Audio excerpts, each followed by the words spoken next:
set? Watching the clock. Yeah.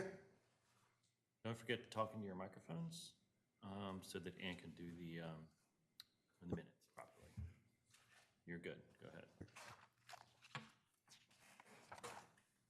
I guess Jim's the chairman, but you're going to be chairman now, Jim, I guess. Oh, You outrank me. Either one of you. how did I outrank you?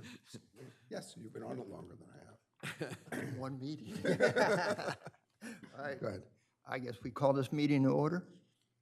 Is that right? That's exactly right. We have with us today Jeff Kowalczyk, partner at Barbara-King Thornton auditing firm, accounting firm. And Jeff is going to present our audit report, and we'll answer questions as they're presented. Thank you. Absolutely. Thank you so much for having me out here. As Bert said, my name is Jeff Kowalczyk. I'm a partner with Barbara-King Thornton Company, and I'm delighted to have the opportunity to present the results of our audit for the year ended March 31st, 2022. So the first thing to let you know is for the last few years, because of projects ongoing within the city has been subject to an additional single audit, which is a federal compliance audit, because in those years you expended more than $750,000 that originated at the federal government level. This year you did not exceed that threshold, so this is the first year in a few years that you have not been subject to the Single Audit Act. So if you compare this year's report to last year's, you'll see there's an additional single audit supplement that was in last year's, but you were not required to undergo that compliance audit this year. So it's not included. We have issued unmodified, also known as clean audit opinions on the financial statements, as well as because we conduct our audit in accordance with government auditing standards, we also issue an opinion on internal control over financial reporting for the purpose of presenting fair financial statements. So we issued unmodified clean opinions. We did not identify any material weaknesses, significant deficiencies, or other significant reportable conditions or findings or anything along that line. We have for a number of years been tracking the interfund balances due between your general fund and your sewer and water funds. Because the city does all of the payment account through the general fund and then reimburses the general fund from the water and sewer fund. So we keep an eye on that to ensure that the water and sewer aren't funding the general fund, essentially. We're making sure that those things are tracked. The balances are currently high in that there's a few $1 million due between the funds, but they are actively being tracked, so it's not a finding, it's just a recommendation that we keep an eye to make sure the city's keeping an eye, and we found that the city is continuing to monitor and actively manage that. And as we talk about the financial results, I think you'll see that each fund is maintaining sufficient revenue to fund itself, so we do not have specific finding concerns in that area. General fund pays for everything. Yep. Do they invoice the other funds? It's not formally invoiced, but it's using a internal transfer system within the accounting software. So it's We can generate a report on the due tos and due froms between the funds. Are handled automatically by the software, but we could easily print out a report and say, well, what was all this spent for? yeah, and My recollection was that the general fund owed money to the water fund. Is that my memory? That's right. oh, did I say it backwards? I'm sorry. The way that occurs is all their money that's received for the water bills gets deposited in the main operating account, so it creates a due to. So basically, it used to be a few years ago, we really, when I got here in 2007 as just a consultant, we didn't have the money to really transfer around, so we were making a journal entry, just calling it a permanent transfer, operating transfer. Now we have the money, so we can just write a check, put it back into the wastewater fund or the water fund. So is it simply a timing issue, Bert, at this point? It is a timing issue, and since I'm holding money, that should really go back into the water fund. And we put some money back. I think we transferred a couple million, but pretty simple. We can simply write that check, put it back in there. Is there a reason not to do that? It's just simple on just housekeeping, because you did note, you've noted it now a couple of years in a row, Jeff. Yeah, I wouldn't say, there's not necessarily a reason not to, since each fund is able to support itself. The argument, I think, historically has been, well, we know that the water fund is going to owe a bunch of money, is going to pay a lot more than they historically have in a future year, or the wastewater fund is going to be receiving more. These are examples, these aren't specifics. But the idea is, we know in the course of the next couple of years, it's going to even out. So do we want to send $1 million in one direction and then the next year send $1 million in the other? And it's really just, an organizational decision of how they want to manage it. But as long as it's being monitored, nothing improper is going on. So it's just a food for thought type recommendation. I think going back in history, just to give you a little bit of history, the general fund back in the 2007 timeframe. I think they don't want you to talk in the mic. Oh, Yeah. okay. The general fund back in 2007, 8, 9, 10, in those days, was not supporting itself. And we had a water fund and a wastewater fund that were really generating cash. And so what we would do is just make an operating transfer, in other words, a permanent transfer of money. But these enterprise funds were supporting the government. So I think really it started with Mayor Coons, and maybe even before that, we started, making the general fund sustain itself. And that was basically through increased revenues. And we had transfer tax, which we didn't really control, but it was going up. We had rental tax, which they doubled from 3% to 6%. And then we introduced a hotel tax. So basically, in recent years, the general funds had the money. It was something I was always concerned about, because I thought, well, you've got people paying water bills and sewer bills, and they're supporting the general government. That's not uncommon, because I know, like in the city of Milford, I've understood that they have an electric company, and they transfer a tremendous amount of money from electric company to the general fund. But I think what had happened is, as far as electric bills are concerned, that's a regulated business, and there was concern that, I think a little bit of a political concern as to whether an electric company should be supporting the general government. Well, there's no regulation really on water and sewer, as I understand it, Jeff. And so we weren't really too concerned about the compliance, but we just felt that general government ought to support itself, especially when we're going into this period where we have the wastewater debt. And the wastewater firm does not generate the cash it used to, because we need it to pay the debt. So basically it was a financial restructuring.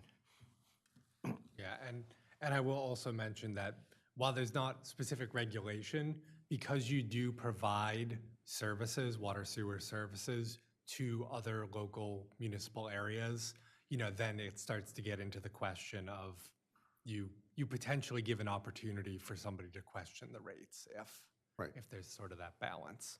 Does the wastewater fund have any separate bond obligations? They do. What we did, I consulted with several investment advisors, and one wanted us to sell bonds. Stiefel, I'm sure you're familiar with them.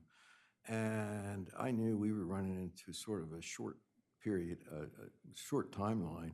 So we worked with another investment advisor in Annapolis, White River, and basically we were able to put the refinancing of about $17 million worth of our debt out to 20 banks to bid on. J.P. Morgan, gave us a 1.6% interest rate last January. I saw that timing was pretty good. Yeah. I was the luckiest guy in Rehoboth. because I was losing sleep over that. So it worked out, and it saved about, well, in present value, it's about $1 million savings. I think in dollars, it was like 1.6, 1.7 savings. So we got very lucky, but technically it's a bond, I guess, to answer your question, but it really is held by a bank.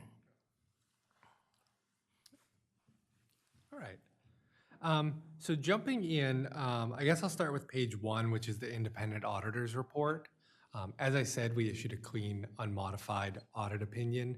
The thing to really highlight here is that there was a change in professional standards regarding the structure of the independent auditor's report, where historically there'd been a lot of preamble where we talked about management's responsibilities, the auditor's responsibilities, and then gave our opinion. The standard setters finally saw the light that everybody just flipped to that opinion page anyway and put the opinion at the front and then talks about management's responsibilities and our responsibilities as auditors.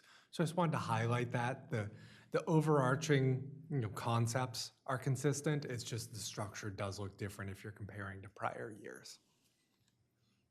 And beyond that is management's discussion and analysis, which provides a narrative overview of the year from the city, as well as comparison to the prior year.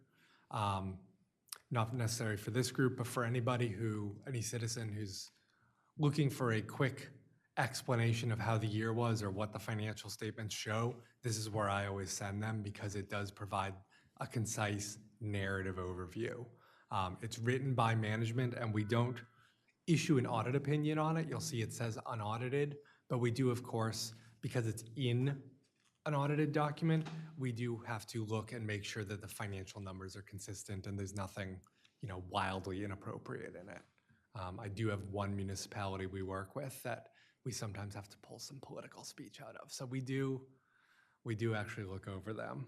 One more question about your statement. I'm more familiar with the FASB side, and FASB generally has to put down new accounting pronouncements. Yep. Especially one with having to put the leases on the balance sheet. Are you subject to that too? Yeah, so the lease standard is going to go in effect next year for the city. For junior end organizations, this was the year that it went into effect. The good news for the city is, and actually I think there's specifically in note, well I'll touch, on page 43 in note J, we list the current leases. The outstanding lease asset and lease liability that is going to be reflected on the financial statements is not material to the statements as a whole, because as of next year, it'll be about $225,000. And so I'm not sure if you're familiar with the lease standard, but okay. So next year we will be reflecting that intangible right to use asset as well as the related liability. Any other accounting changes that are significant? Yeah, that's really the big one that's coming out. There's a similar one for any sort of IT arrangements that are not quite leases, but like cloud-based accounting or cloud-based systems, multi-year leases. There's a standard coming out for that. I know we were talking about some change to the accounting software. We'll evaluate if it's something that meets that criteria. I don't think it's going to be, but I just happened to take a update for CPE yesterday, Jim, and they discussed that, and basically, I think we're okay because we could technically cancel that arrangement, so it wouldn't be something that we'd have to book on the balance sheet. But it's hard to cancel, no doubt, because once you're in something like that, it's not easy to get out. But from the leasing standard point, I think we're okay. Yeah, a lot of the upcoming GASB standards are like cleanup standards, where because 20 years ago, they issued GASB statement number 34, which created the entity-wide financial statements and the full and modified accrual dual basis accounting statements. They're busy working on a project looking at that to make sure if that's still the right fit. So a lot of the stuff that is coming into effect was small items that either pertain to a very small component of governments or were technical corrections to other standards that have been issued. So there's not really anything else of any significance that's going to impact the city.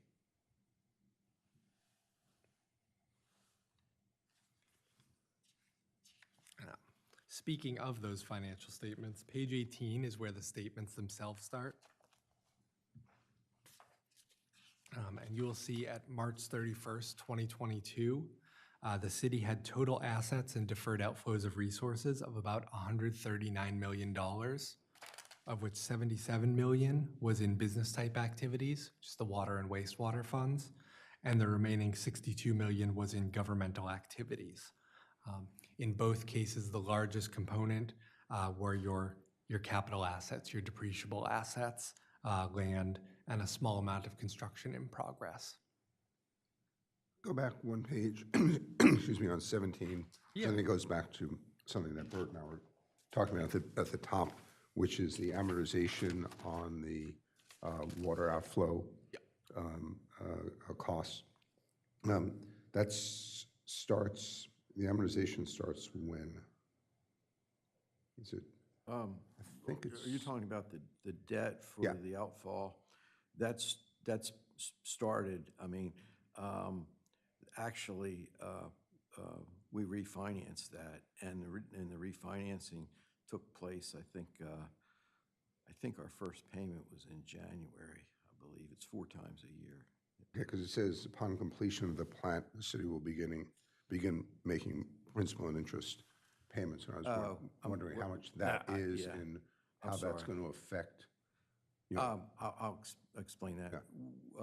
We have from DNREC a $12 million loan, and that can't be refinanced. But that $12 million loan is essentially a line of credit right now. So because of the length of the project, we haven't drawn all the money. So we're about, I think about 6-7 million right now. And when it's completely drawn, then the amortization of the interest and of the principal will begin. But we don't have a choice, so we're just paying interest on the outstanding balance. I was just wondering, Bert, when it would start and what the magnitude is just in terms of the impact on the budget once you have to start repaying it. Well, you kind of brought up a good point there, because the maturity date is fixed. So we can't so what's going to happen is the longer it takes to complete the project, the more it's going to affect. The more compressed it is in terms of the repayment. Exactly. I can't really say when they're going to be done. And is that repaid out of the water fund or out of the general fund? No, that'll be paid out of the wastewater fund. Wastewater fund, okay. Okay, thanks.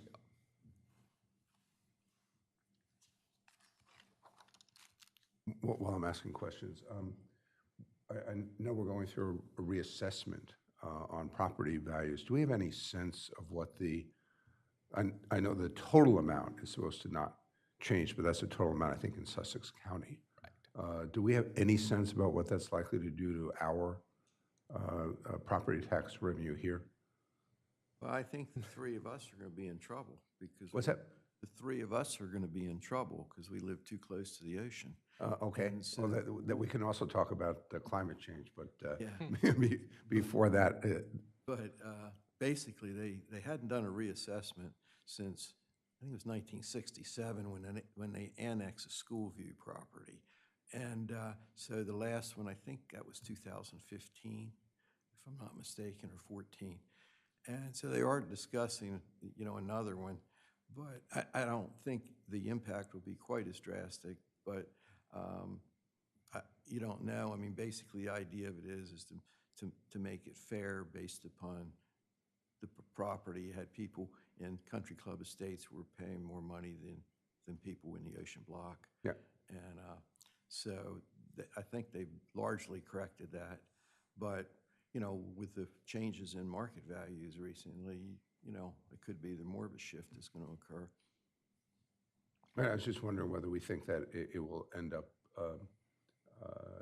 increasing or decreasing the amount that the city is getting in terms of property taxes, if the, as you were saying, Bert, if the assumption is that the preponderance of the increase is in the square mile of the city, then it could end up actually increasing the property tax revenue of the city. We may not like it, but that.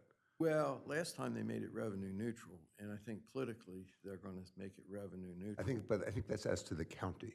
Oh, the county. I think it's my reading on it, and I don't want to spend a lot of time on it, but it's just to ask you to think about it. My reading on it is that the total amount the county is going to collect doesn't change. But who is paying the amount will change. And I think I agree with you that looking at the county as a whole, Rehoboth Beach, Bethany Beach are likely to be disproportionate increases, and the people who are living 20 miles from the water may end up paying less. If that's the case, then the city of Rehoboth Beach would end up with more property tax revenue than it has today because if the appraisals have gone up. Well, That is if we piggyback on this on the county. The city the city's property tax map and parcels don't match 100% with the county's. So we've sort of got a separate system, although I'd say about 95% of the parcels are a match. But it goes way back as far as different property issues and that have caused these 5% differences. But, the county's going to clearly raise more money, but because we're not really connected to the county, we have our own revenue raising process for property taxes that I'm not sure that what the city's going to do after whether they'll accept the county's appraisals and work from that. Okay. If they did, that's going to change the ballgame. But if we continue to be separate, then I think we'll have our own policies. Okay, understood. Thank you.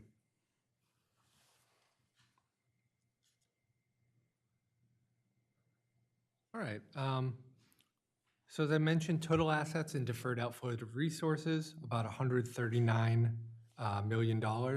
I will note that within that assets, this year there is a net pension asset because the city's proportionate share of its involvement in the police and fire pension plans is essentially over 100% actuarially funded.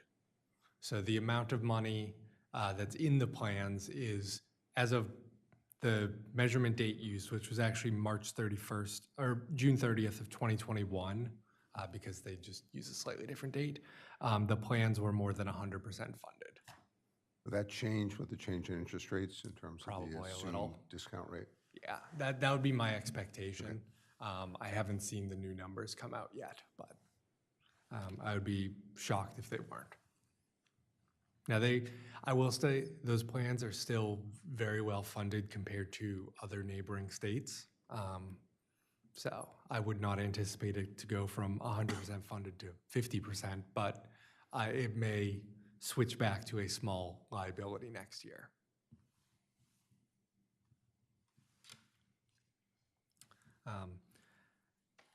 Total liabilities and deferred inflows of resources were about 70 million, with the biggest liabilities being the notes and bonds payable, as we discussed.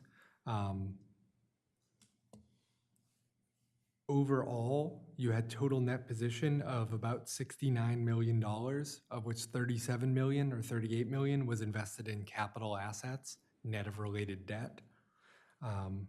You had another about $2+ million that are restricted for specific items, including the net pension asset, and the remainder is unrestricted and available for use by the city.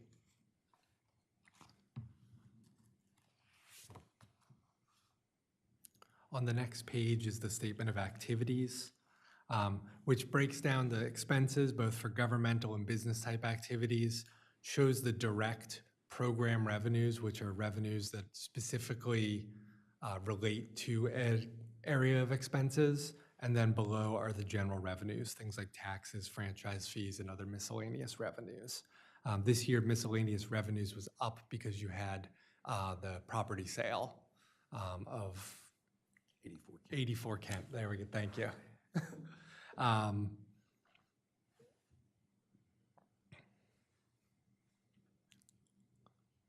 So overall, you'll see that the increase in net position was about 7.8 million for the year. I just had a question on the investment earnings. Yes. Seems rather small considering you have $21 million in cash and cash equivalents. Well, I can give you a sort of perspective what we're working on. And as you know, Treasury bill rates have increased since January. And so I had discussed this, I guess about probably back in April, May timeframe about buying some Treasury bills.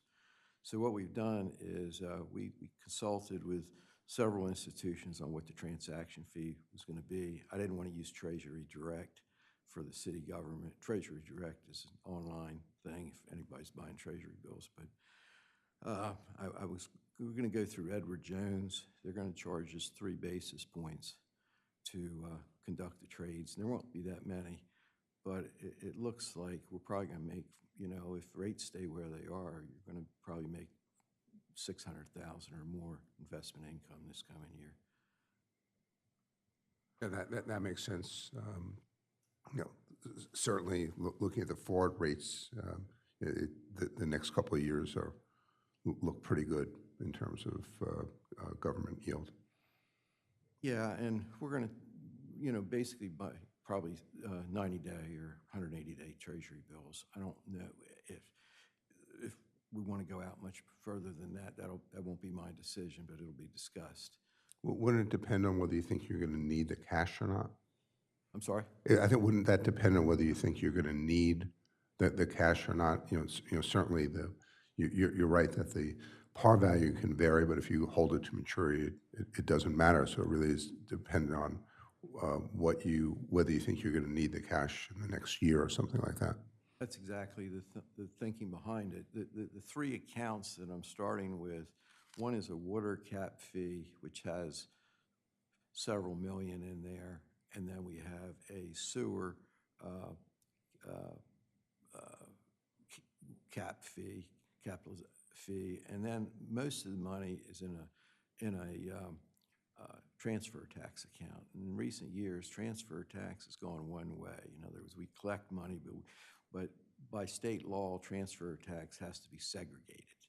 So it's being segregated, but it's just continuing to accumulate. And there's some loose restrictions on the segregation of that as far as state law. So if we had a storm or we had any kind of major, it's pretty loose. So we could use that money if we really needed it. But technically, it's classified as restricted funds. But all those be earning about 4%, hopefully. I think yesterday's rate was 4% for 90 days. So we should do well. The miscellaneous revenue, that's recognition of the sale of the property? I'm sorry, Jim. The miscellaneous revenue, the 1.4 million, that's the recognition of the... Well, that's not, the property actually sold for $1,070,000. And then we have a city auction where we sell off, every year they sell off cars and equipment. And I think this year was probably the biggest sale because they had postponed, I think, sales in previous year. But most of that amount is the 1.7 sale Kent Street.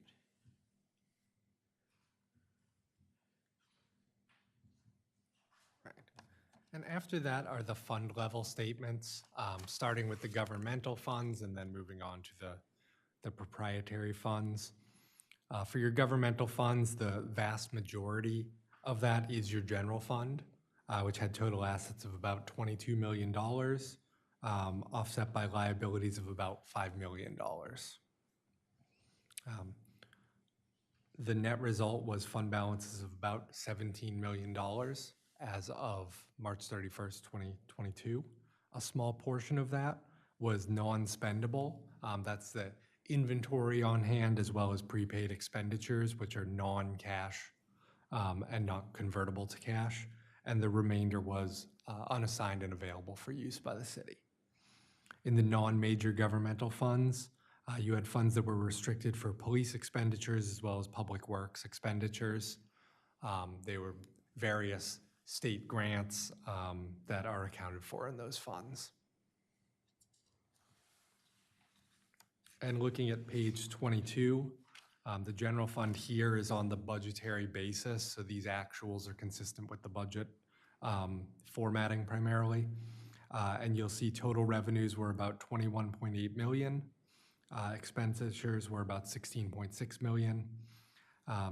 You did, as was discussed, have some refunding, some debt refunds in addition to the business type. There was also some in the general fund and the sale of assets, as was mentioned. And so overall, you had an increase in fund balance of about 6.4 million.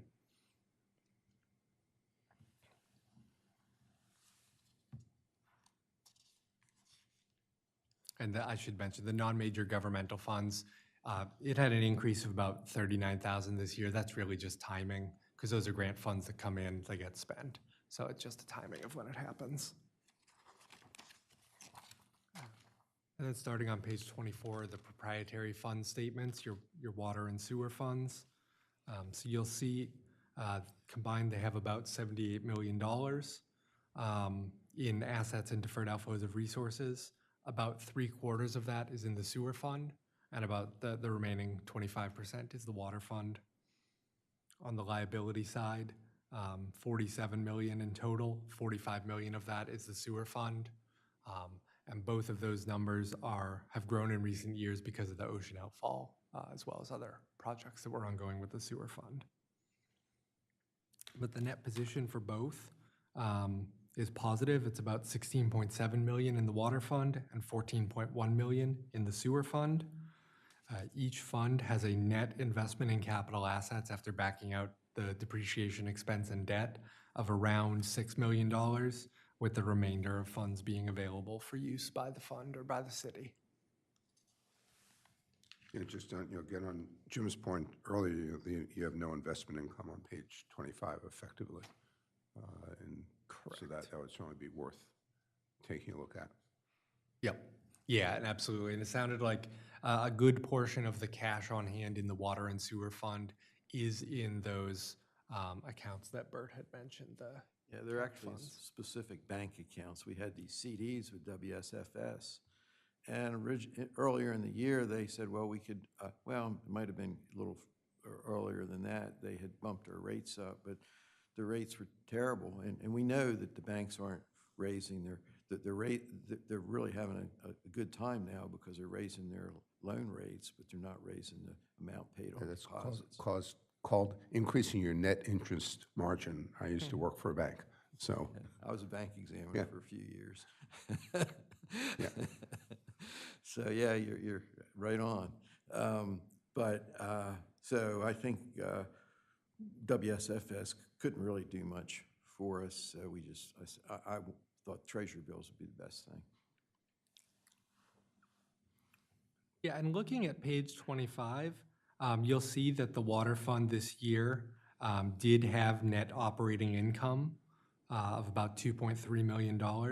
The sewer fund saw a decrease in net position of about 127,000.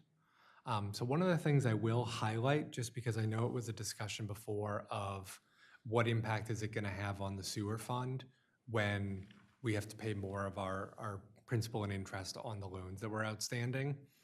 And that decrease of $127,000 includes depreciation of about $2.4 million on those assets.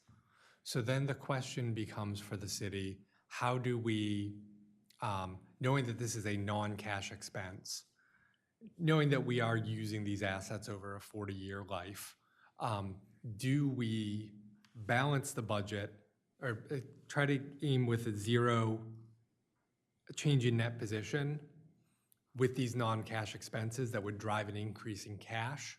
Or do we except that it's going to be a decrease in net position each year over the life of that asset because we're using that asset, and when we obtain a new asset, we're going to issue new bonds to do it. And we have municipalities that do it both ways, some that essentially try to pre-fund the replacement by breaking even and building cash reserves, others that say, we use debt financing when it's needed, and therefore, if we're underwater because of that, that's not going to impact us substantially. So you may see decreases in net position in the sewer fund, driven by those decreases in the value of the underlying asset. And that might not necessarily be the wrong answer. It's a citywide decision for funding mechanisms primarily.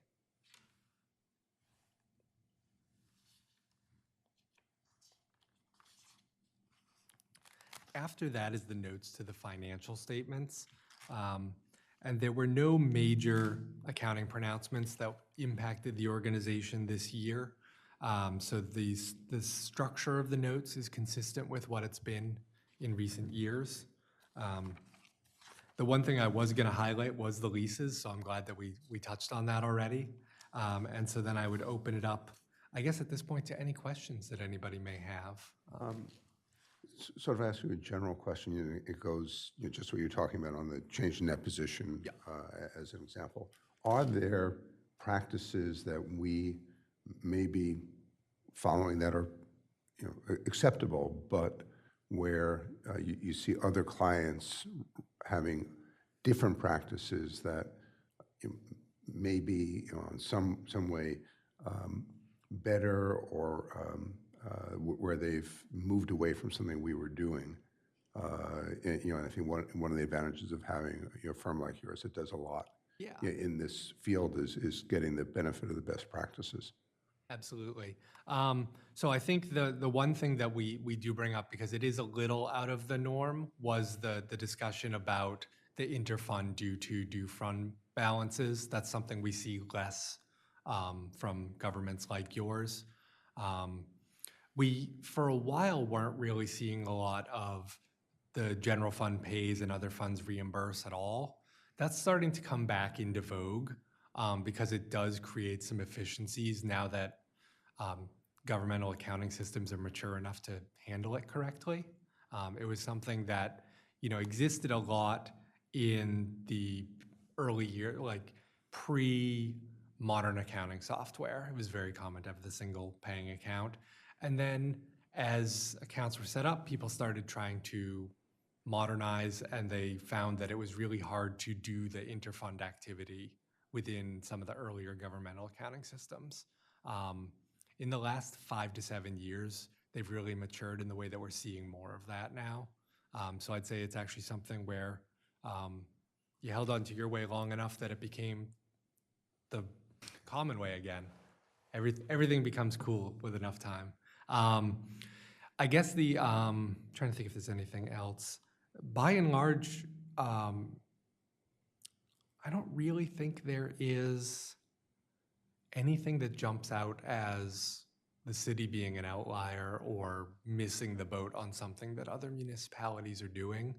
I think a large part of that is, as you probably know, Bert is close with a lot of the other city and town managers in the area, and I know they regularly meet and discuss best practices. So I would say that my answer is probably no, and it's probably because something has changed every year when we come out here. There's always improvements being made to the processes.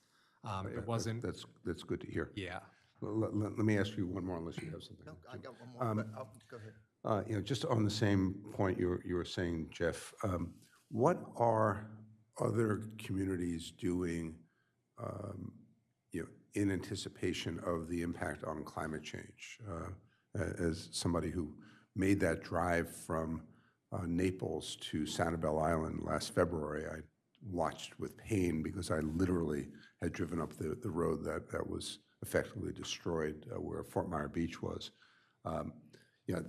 Something of that magnitude, obviously requires federal and other, but something short of that, and we are in an area where, as Bert was saying, we benefit from being near the shore, but then you sit there and you look at seawalls and the boardwalk and others and worry. We saw what happened to the beach twice this year with nor'easters. My vacation in Sanibel Island got canceled. Mine too. I had one In at the October. Ritz-Carlton in Naples, which is also, so we should compare notes about what else we should do. Yeah, exactly. I got a nice note from, from the Ritz saying. I hear Denver is very nice and safe from. I don't ski. So, but what are other municipalities along the coast doing that we should be starting to think about in terms of, both reserves and, investments, given the risks that we do have being right on the water? Yeah, unfortunately, I haven't really heard much in the way of municipal actions. Building a reserve is always great, and I think that specifically for the city, unfortunately, I think the reactionary reserve is the easiest sell to everyone, to have the funds available to repair after major events. As far as more proactive measures there's really not much that I've heard at the municipal level, unfortunately. Yeah, Bert, I don't know if you're hearing that. I'm sure you're thinking about it some, because every time there's a nor'easter sitting out there, you worry about what the boardwalk's going to look like afterwards. Well, I was here in 1962 when we had the big one, and I watched it out the window, and I mean, it changed things, but I think it's good news. Hurricanes, we've had pretty good history on. It's that nor'easter that gets us, but I will say this, some people, I don't know, some people think the ocean's higher from what it was years ago, and which by looking, I've heard people say that just anecdotally, but other than doing the dunes, building the dunes, that's about the only thing that we've really changed, and a good northeaster will wash those dunes out in 12 hours. So, But at least the boardwalk is still there each time, so. it could provide some, well, what happened last time, that storm in 62 just got locked in place. It was a full moon, and it just stayed in place, so we had a series of high tides that, of course, that can happen again. So I don't really have any great ideas or solutions as far as what the city could do to protect themselves other than better construction. I think that back in 62, you had lots of small cottages and all that were easy to take out. You have more houses, better built. And definitely in the Bethany Beach area, you'll see a lot more houses on pilings. So, and I think what they're talking about in Florida, of course, the building codes right now. So I don't know what the direction of our building codes will be, but I would imagine we're going to be in better shape. And I guess the other thing I would say is all of the advice that's out there about preparing for any disaster is the same as you would have for climate change. So things like making sure that your emergency management policies are up to date, speaking with your banks about what it would take to be able to access a line of credit or other funding in an emergency. If there was a major disaster and you didn't have a reserve set up and the federal government wasn't ready to go for whatever reason, historically they've been pretty quick to respond at the governmental level. But if that was not the case, having that line could be valuable. Working with nonprofits in the community, because likely a lot of the action we see on climate change and things like that are at the nonprofit organization level. So making sure there's the liaison between the city and those organizations. They've probably already done the work on what the risks are to the city, and then the city can, whether it's financial, whether it's other organizational matter, can evaluate and make sure that they're comfortable that were those situations to happen, that the city knows how it would respond. I have, had questions from, when we had good years, commissioners would ask, well, do we have too much cash on hand? Because right now, we've got close to $40 million in cash. And there's different metrics people use as far as how much cash you should have. But I've always felt that, my response is essentially that's our rainy day fund. And I don't know how far, 12 or $15 million will go, but it can't hurt us. I just have one more question, and this is completely changed. Previous life, I was an audit director for a Fortune 500 company, so I was involved with fraud and stuff. What is our responsibility if you find fraud? Yeah. I mean, I'm talking about the two of us here right now. Does it come through you? Does it come through him, to us? So it depends on the nature of the fraud. If it was something that came out of the audit, if we had concerns about fraud or an illegal activity or something along those lines, if it was contained to a specific person within the city, we may go to the city manager initially. But other than that, yeah, we would come to you and say, hey, we need to talk before we move forward with our audit because we think something's up or might be up, and we just need to, discuss and make sure that we are all on the same page. Yeah, and I think Yeah. it's a very good point, Jim. And I think we should say on the record that you both welcome and would expect that if there were any concern, you would come to us. That ultimately we are responsible, and as Jim was saying, part of the role of independent audit, is to have that, and an audit committee is to have that line of communication open in the event that there were any concern you had, whether it was fraud or any other area that you are reviewing. And so do want to say that we would both welcome and expect that you would reach out to us. Absolutely, and it's a two-way street. If you have concerns and there's something you want us to look at outside of the normal scope of the audit or the normal timing of the audit, we always are happy to make ourselves available for that. Thank you. Well, I would say this, I don't know, it's some level of comfort. We're not a large town, but we're a big enough town where we can have more than one set of eyes on the checkbook. I mean, I think if you just read the local papers, every year you've got a fire company or nonprofit that's got a fraud. And I saw a lot of fraud just in small businesses when I was working in public accounting. And it's surprising who commits those frauds a lot of times. But I'd say one thing, I have no check signing authority myself. Our accounts payable people have no check signing authority.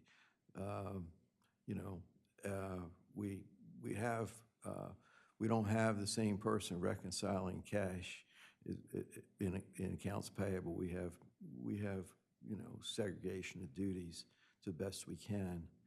You never say never, and I always think about ways, I mean, it's unlikely somebody can put a phony person on the payroll because we've got only about 95 employees full-time.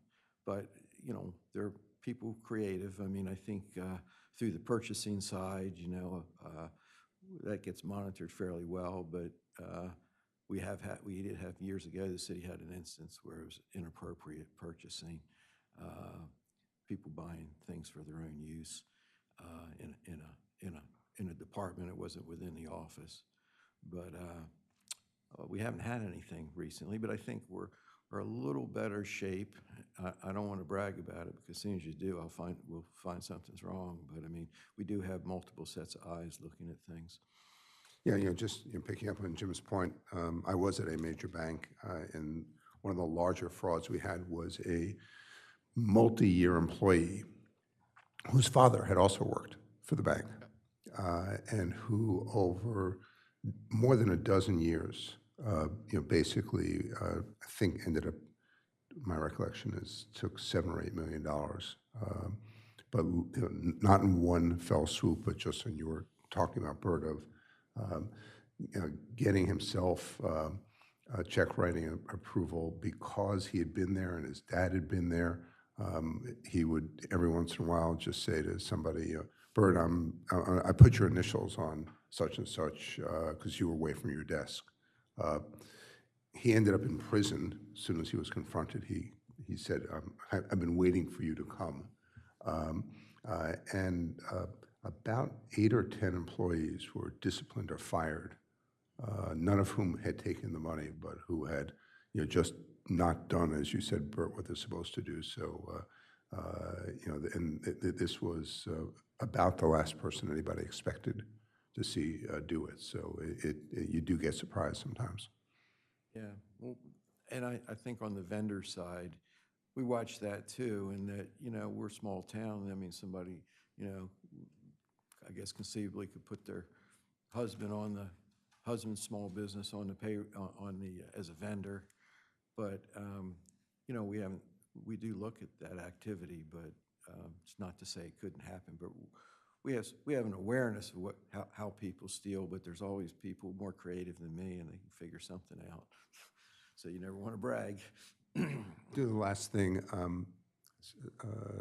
since we are in the news, cybersecurity, we think about that. We have somebody who, a firm that is lined up in the event we had a ransomware or something else, to the extent you don't want to, this is a public meeting, so I just, you don't need to go into detail, but I think we'd be remiss not to mention it, and particularly given the notoriety that the town's, one of the town's part-time residents has, that this would be something that might be of more interest than it might otherwise be.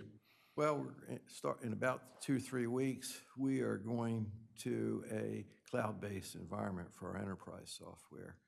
Tyler Technologies, one of the leading software vendors in the country, sort of pushing us in that direction, and we're glad we kind of waited, because they have had some major challenges at certain cities.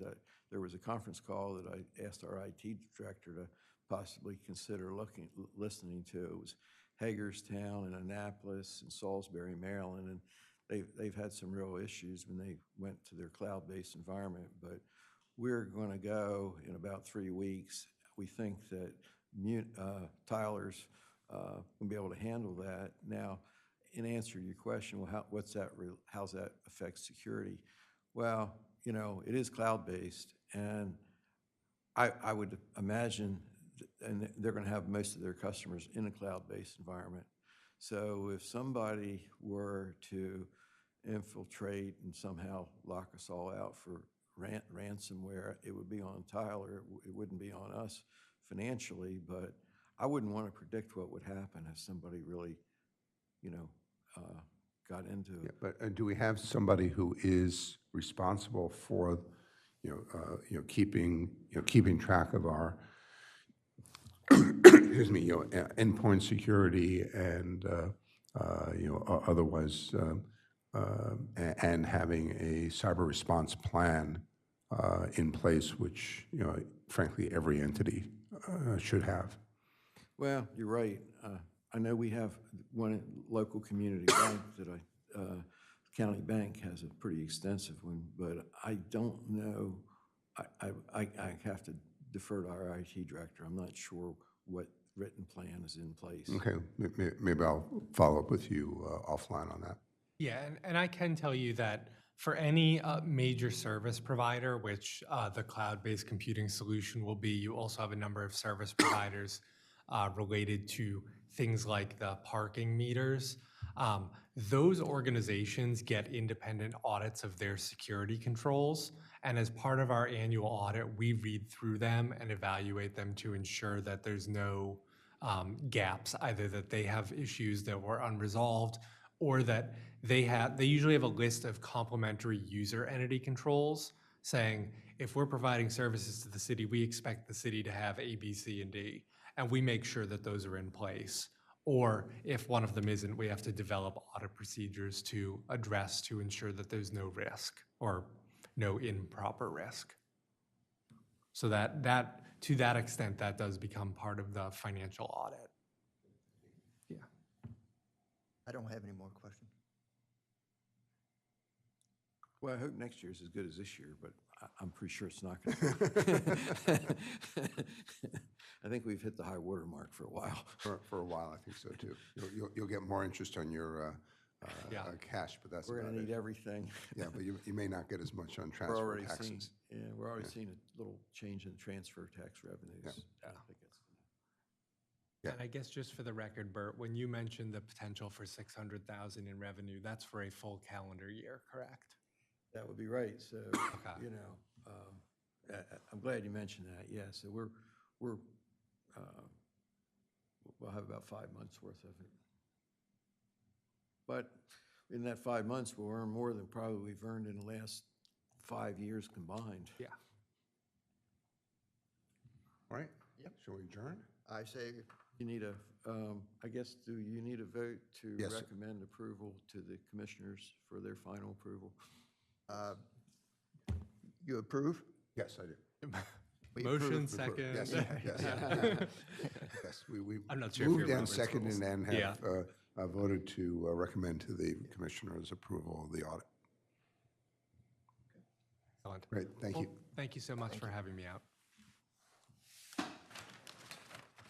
Yeah, these are for you.